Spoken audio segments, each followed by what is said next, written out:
Joining me now, former HUD Secretary, Emeritus Professor at Johns Hopkins School of Medicine, and retired neurosurgeon, the world-renowned Ben Carson. Dr. Carson, always great to see you, my friend. I want to talk to you a little bit about what we see right now, rudderless leadership from 1600 Pennsylvania Avenue, a plan to contain the war without an actual doctrine to end it. How do you see this?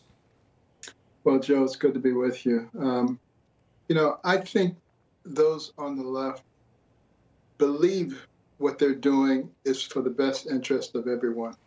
They've been deceived, and they're what some people refer to as useful idiots. They don't recognize that they are in the process of destroying their own future and the future of their children.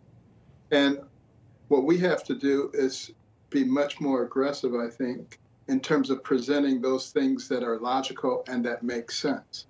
Most of the problems that we're having as a country right now are self-inflicted, didn't have to be done.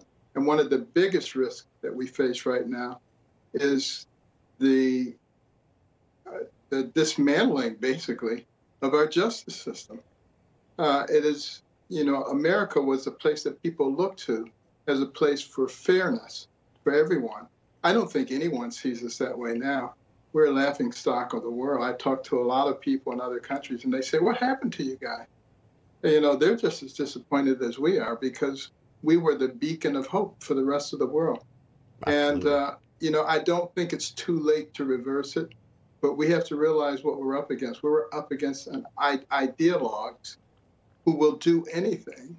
They're terrified of people like Donald Trump, who threaten the swamp, who threatened the administrative state, and he knows who they are. So they particularly have to get him out of the way. But, they'll be just as vehemently opposed to some of the other people who are running for president on the Republican side. So we got a real problem on our hands, and we have to be extremely serious about this. And logical people, Republicans, conservatives, people who love this country, have to recognize that we do have a process that we go through, a primary process, but whoever wins, they all have to unite behind that person. You can't have a bunch of people saying, "No, I can't do that one, I can't do that one." Because remember, we're talking about two different systems.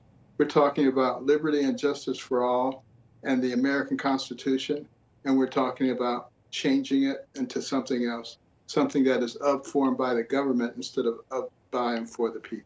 Absolutely. I'm glad you bring up those points because you talked about useful idiots. There's certainly people who continue to attack President Trump and the former president, reminding everyone who the Democrats are really actually hurting the most. Take a listen.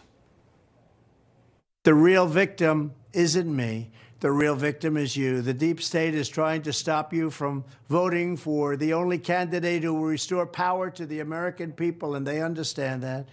These fascists and Marxists and communists will be defeated. We have no choice, or we will not have a country left.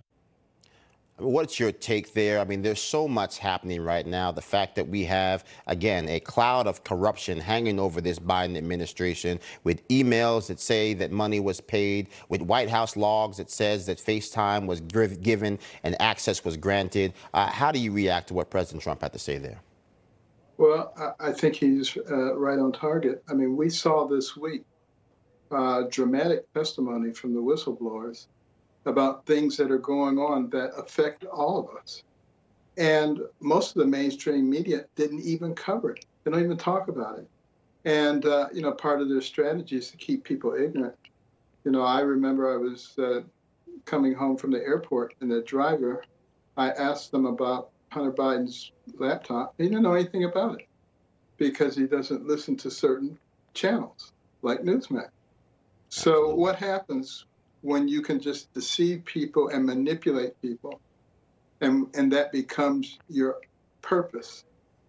Whenever you look at a communist government, a Marxist government, socialist government, what do? They completely control the press. Absolutely. In our case, the press is not completely controlled, but it's 90% controlled. And that's why they always come out with the same messages, and that's why they participate in keeping people ignorant of what's actually going on so that you can manipulate. And also, this has many ramifications. You look at our school system. You look particularly at our inner city schools. You have people graduating from high school who are functionally illiterate. Right. And look at what options are left for those individuals. And if you dumb people down, they're much easier to manipulate. Absolutely, right. They say Dr. King reminded us you cannot ride an upright man, so as such, keep people bent over. Dr. Carson, as always, my friend, good to see you. God bless. We'll talk soon. Thank you.